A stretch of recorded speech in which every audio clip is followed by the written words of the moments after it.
Hello everyone. So far in lectures or in previous lectures, we saw was a typical response of first order system to various test input. We also justify why we had those typical test inputs like an impulse, a step, a ramp and so on. We also saw the notion of steady state error while we were just introducing response for first order system. We even looked at response of second order system and we saw that there are a lot of other things to take care of while designing a second order system like peak overshoot, like rise time, and then you had notion of settling time and so on. And these were inherently related to system damping and also the natural frequency. Later on, we characterized steady state error of the system and we saw how the addition of integer or a pole at the origin helps in achieving a good steady state behavior, right? Only in terms of error, right? Not necessary with reducing settling time.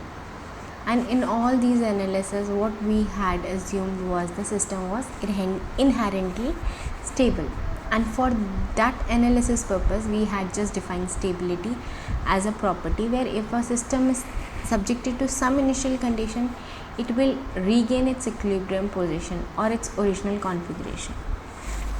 So what we will do in this lecture is to first formalize the notion of stability of a system, because before we even try to go for analysis of steady state or even the peak overshoot, what is important before any design is carried out on system is that system should be stable. So what is stability?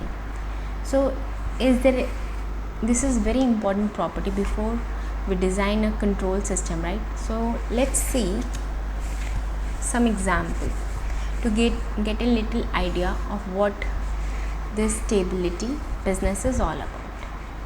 And of course, so this person is not stable at road if it get bumped into some wall. Okay, so this is not a stable case. Or suppose if aeroplane is flying and it will just move in zigzag manner, so it's not a stable system, it's an unstable system. Okay, you will have a big turbulence and then aircraft behavior is very abnormal way. So these are not just the two definition, or these are not just the two pictures which define instability, right? Okay, so how is this characterized by the system? So by a system, we had so far said that the entire course would be on linear time invariant system, typically with single input, single output. And what we had as an information of system was essentially the transfer function. Now we will see how the transfer function gives us some information on the stability of system. So the first definition would be a system is stable if system come back to equilibrium state, sometime even called zero state, when the system is subjected to initial condition. And again, the simple example which we saw so far is simple pendulum, right? With certain damping. So if pendulum is at equilibrium point, my drawing is not accurate, so it's a straight. I'll just clear it once. So pendulum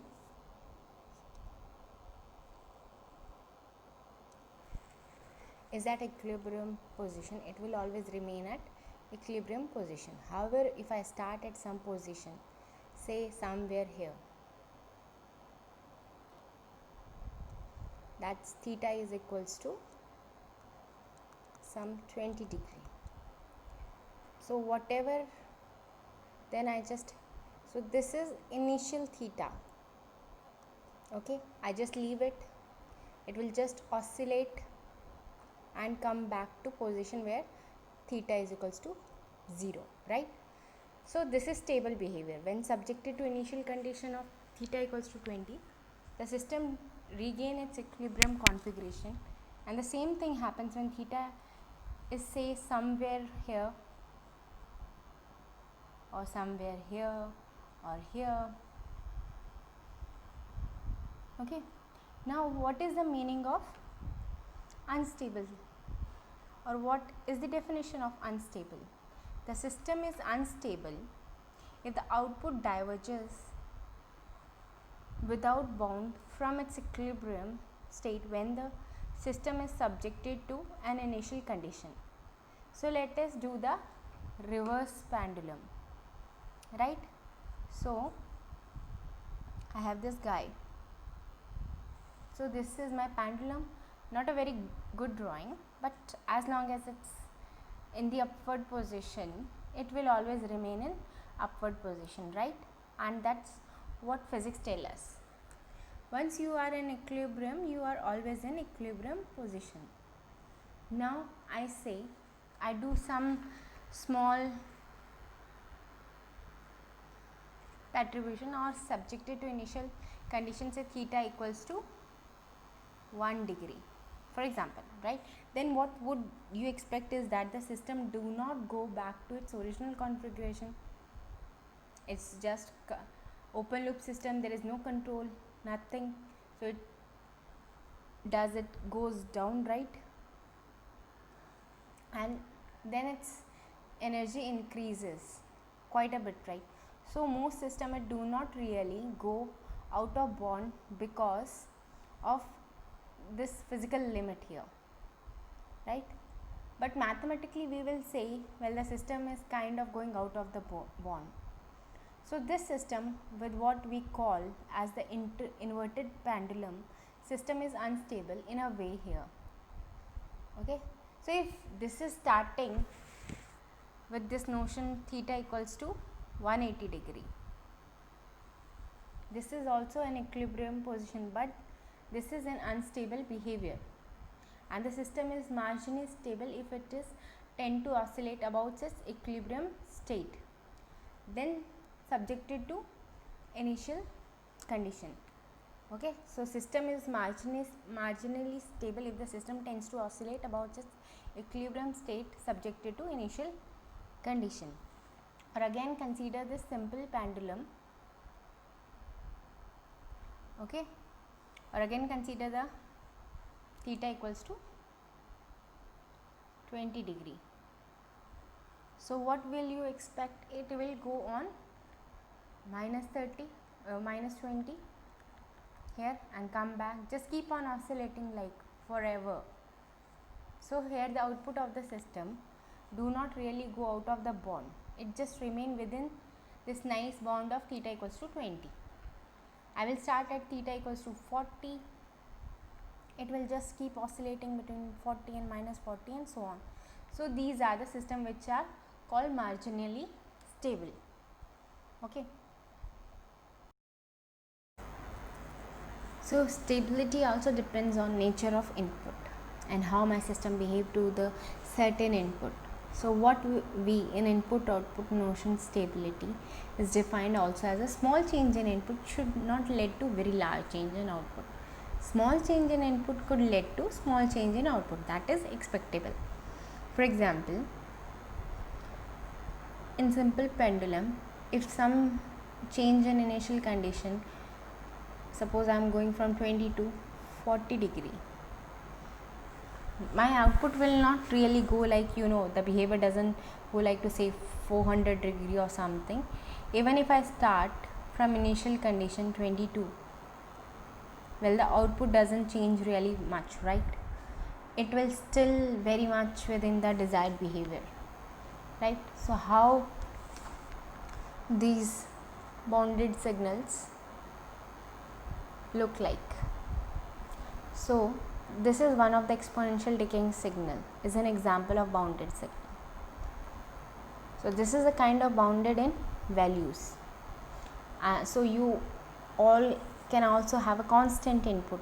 This guy is also bounded signal. Sinusoidal is also bounded signal, right? So it doesn't really go outside, and then unwanted signals are one which just increase very large with time. Let's say these guys just keep on increasing. Similarly, these oscillations, right?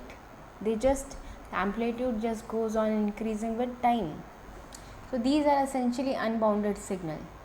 So they keeps on attaining very large value for large value of time. Okay. So in case of input output, what we call as bounded input, bounded output stability, or in short BIBO stability. A system is stable if for every bounded input signal the system response is bounded, right? Or a system is unstable if for any bounded input signal the system responses are unbounded. For example, I have a bounded input here and the response should be bounded. The response goes like something like this. If it goes something like this, then it is unstable or unbounded, we can say.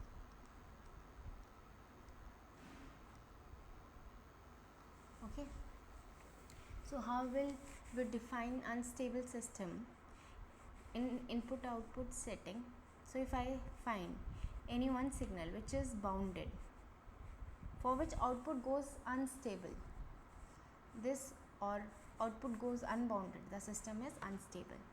There could be 25 input for which system behave as like this blue line, but the 26th bounded input, if the output goes unbounded, then the system I still call unstable.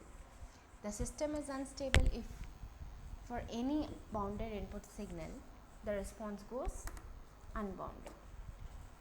Okay, so this is how it's look. So I have a bounded input, I pass it through unstable system, I get a response which is unbounded. So there is also a notion of exponential stability in linear system. So what does that means? That means in the absence of input,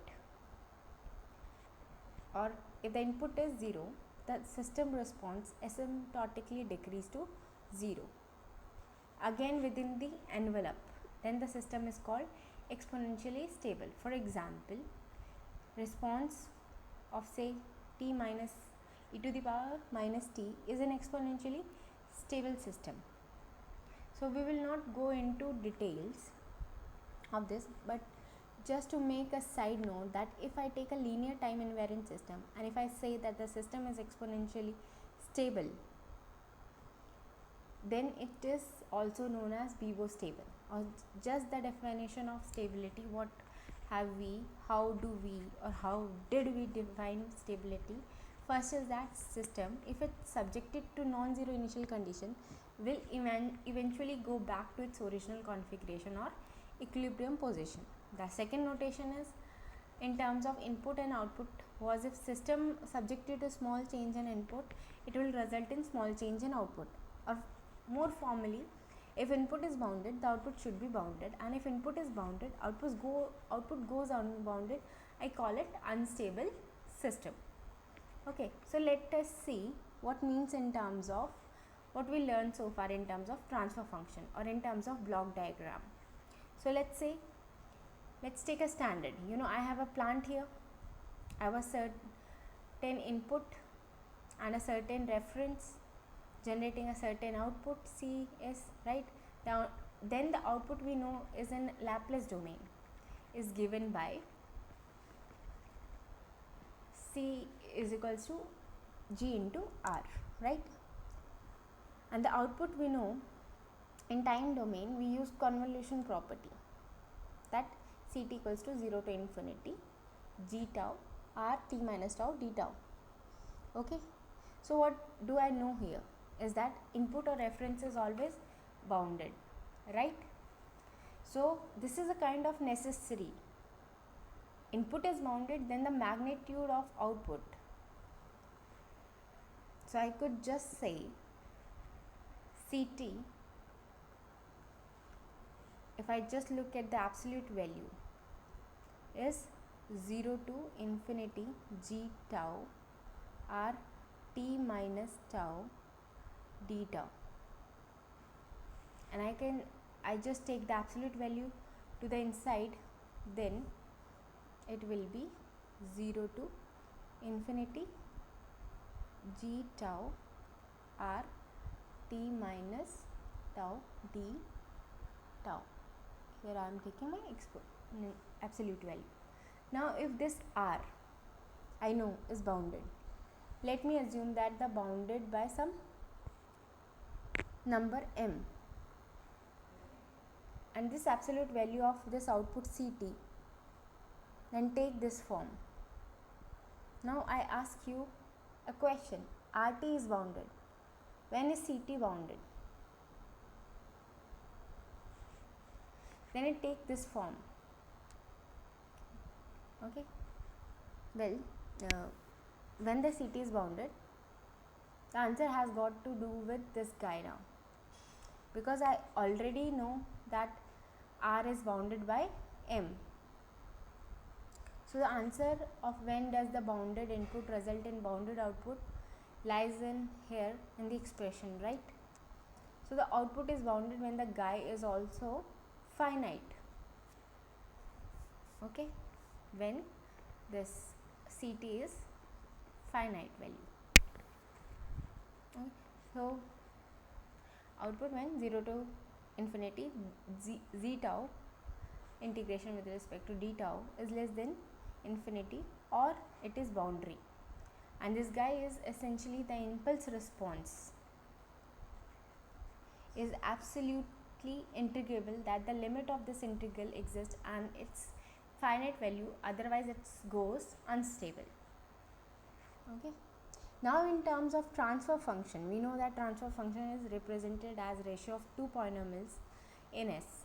You can also write in terms of poles and zero configuration, right? So when did we define how did we define the poles? The poles of system are the roots of the denominator polynomial. So this is my denominator polynomial, root of denominator polynomial, for which now ds, I evaluate ds equals to 0 and then find what are the root. Similarly for 0, I evaluate n s equals to 0 and find out the value of zeros. Okay. So h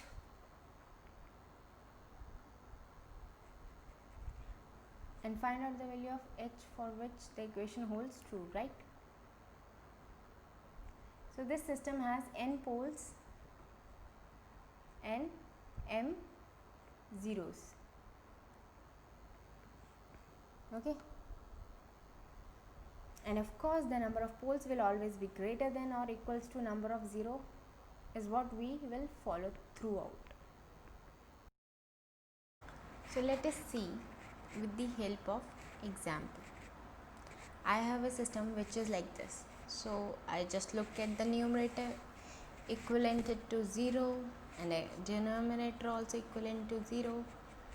I just get two zeros. One is z1 equals to minus 3 from this equation, and z2 equals to minus 4.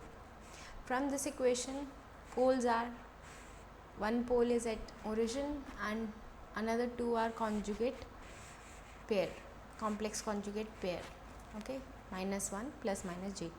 So if I look at go to S plane with S equals to sigma plus j omega, it has real value and imaginary value. So pole at origin would be this one. So poles entirely goes to 0.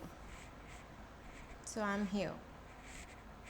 The poles are usually denoted by cross, and I have a pole here, complex conjugate minus 1 plus j2 minus 2 minus 1 minus j2, and two zeros minus 3 and minus 4.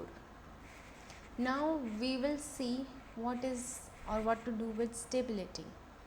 So what are these location here? 1, 2, 3, 4, 5.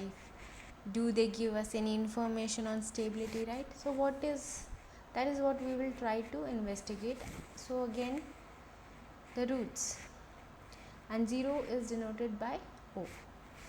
Okay, so this is notion for poles and 0. So the denominator polynomial ds is equals to 0 is called as characteristic equation. When we make ds equals to 0, that will give me the characteristic equation.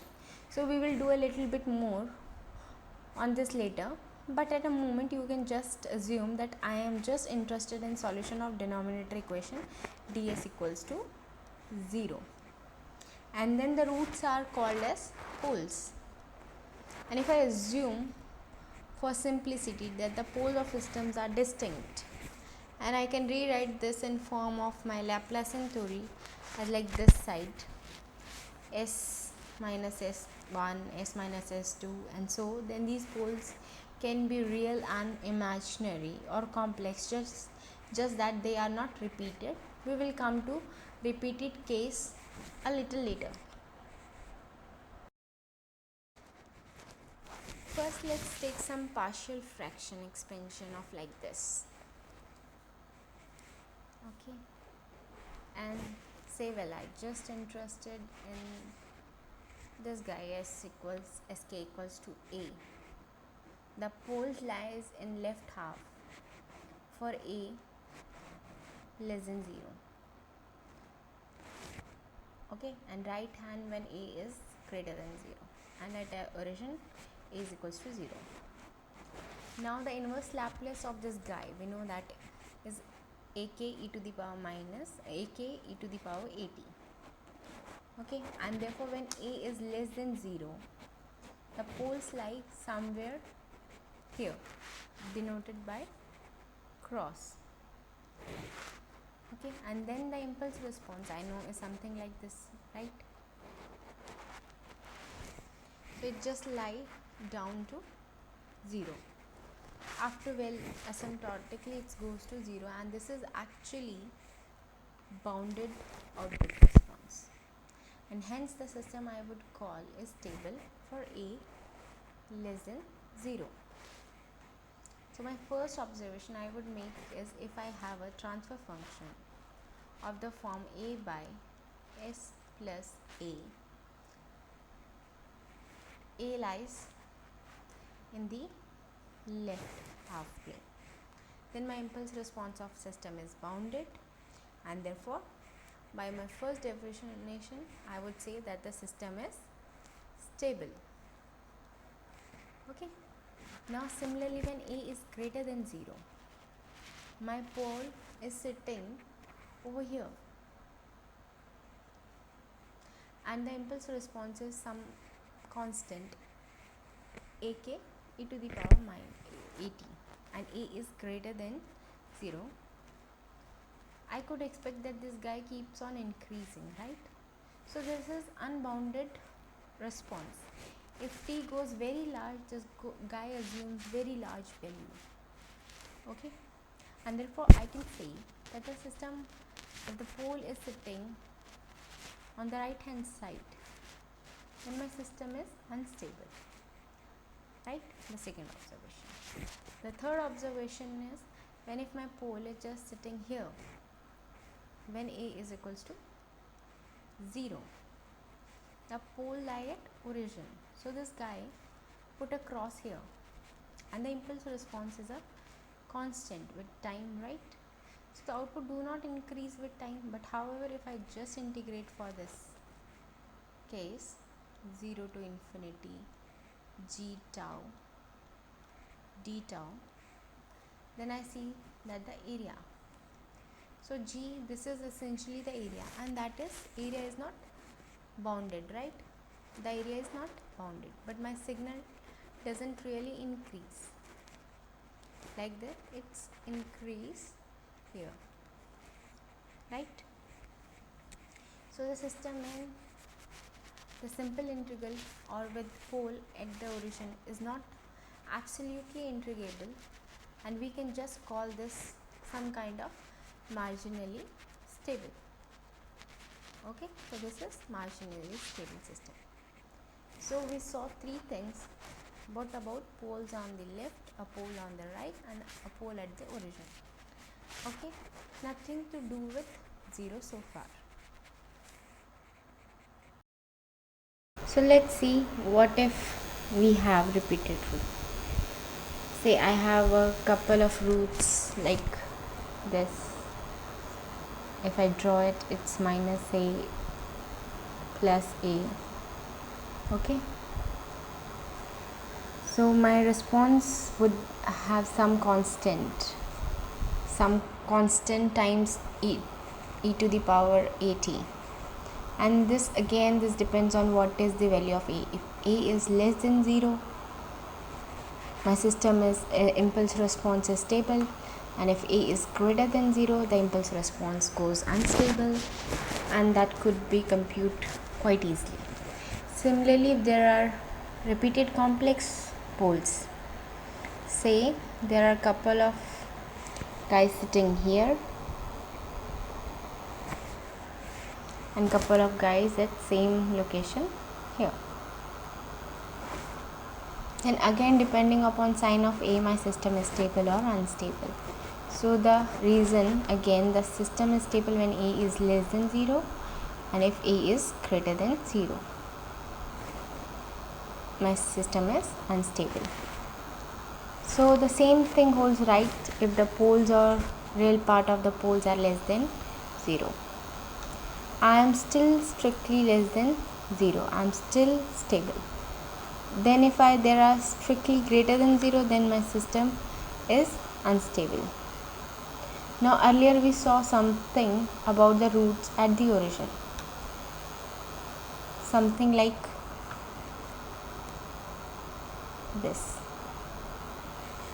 Okay, when the pole is at origin, or it is 1 by s, then I saw my response was just some straight line, right? And it was bounded in values but not integrable. What if I have 2 of these here? So if I have 2 of this, my response would look something like this, right? So it will just keep on increasing with time, and that happened that because this is a kind of things, right? ak plus 1, like this. And if I plot it with time, this is my response. It just goes unbounded with time. Now let's take these guys further apart and say I had j omega and minus j omega, and as I saw earlier that my response is just oscillatory. Now tricky thing will happen when again I have multiple things here, then my response is a1 cos b1 bt plus phi 1 plus a2 t cos bt plus phi 2. Okay, so this is response. There is only one pair of pole which are imaginary, and if second guy comes, then I have a2t cos t phi 2t, and these will keeps on increasing, okay, like this. And this also is unbounded response. So these two guys as a is less than 0, system is stable behavior, whereas these two guys strange kind of behavior. If there is one pole at origin, then I am some kind of marginally stable behavior. If there are 2 poles at origin, then I just got unbounded. Similarly, if I am having 3, 4 and 5 and so on. And also here, if there is one pair of complex pole on imaginary axis, then I have some kind of marginally stable or oscillatory behavior, whereas these guys make it unstable if there are more than one pair of pole on the imaginary axis. So presence of repeated root on imaginary axis make the system unstable, since the response become unbounded with increase in time.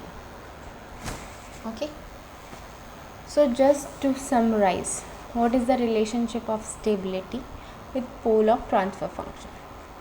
If all the roots of characteristic equations have strictly negative real part, then their impulse response is bounded and eventually decrease to 0. This is also means that this integral which I was trying to compute is finite, and therefore the system is Biot stable. If any root of characteristic equation has positive real part, it could just be 1, it could be 500 roots of the system. Even if one of it the real right hand plane, then my system is unstable, as gt is unbounded and this guy is integral is not defined. Thus the system will become unstable. Okay. If the characteristic equation has repeated root on imaginary axis, so again the same thing, it could result in unstable system. And so lastly, if one or more non-repeated roots of the characteristic equations are on imaginary axis, then gt is bounded, but the integral could not be bounded. So as we saw there, this integral here is unbounded and roots at. However, if input sign has common poles on imaginary axis, then ct becomes unbounded or the output become unbounded. And then there are also cases where it is in the absence of any common pole in the output is bounded and has sustained oscillation, like the two cases which we have discussed. So I have sustained oscillation and I have straight line when my system is marginally stable. And we have characterized stable, unstable and marginally stable system. So on the left hand plane it is pretty clear, on right hand plane it is pretty clear. On imaginary axis, if there is just one pair of complex pole, then there is some kind of marginal stability. But if there are repeated root, then I go to an unstable level. Okay. To just pictorially say what I have said. So this is stable reason. Okay. Left of plane, unstable, and this is marginally stable thing, right? Where it could just be marginally stable, again depending on how many roots or how many repeated roots are there. So what we have learned so far is to define a concept of stability. First, from a system response to non-zero initial condition. We also talk about defined bounded signals and studied or defined what is called as bounded input, bounded output stability, in which case we said if the input is bounded and the output is bounded, then the system is stable. If there is any bounded input which results in unbounded output, the system is unstable. However, what we need to be careful is what if input is unbounded, the output is also unbounded. So I say something about stability, well the answer is not, is a kind of no. Because if I am tracking a ramp, as we saw in some of our previous example, then we are doing the steady state error. My input is unbounded, right, and it just t with just increasing with time, and the output is also expected to increasing due to time, because I am tracking the signal back. Okay, so this is unbounded input and unbounded output. So here I just can't categorizing saying that input is unbounded, output is unbounded, and therefore the system is unstable. No, we have to be little more careful with that. So what we did next was to relate stability to poles and zero, but typically to poles, and we said depending upon location of pole I can judge or I can say something about stability or not the system. Now next we will see if I am giving polynomial or say order to 10 or 15, how do I compute its root, how do at least say where the root lies. I do at some point of time I need to explicitly compute where the roots are, or as long as I know that there are somewhere in the left half, I'm happy. Or just say there is one guy in right hand half plane, I do not really know where he is. Need to know where he is sitting, right? Even if he is at +1 or +100, it is still unstable. Or we will just try to learn some tricks called Routh-Hurwitz criteria, which will tell us about stability of a given transfer function. So that's all for today's lecture. Thank you.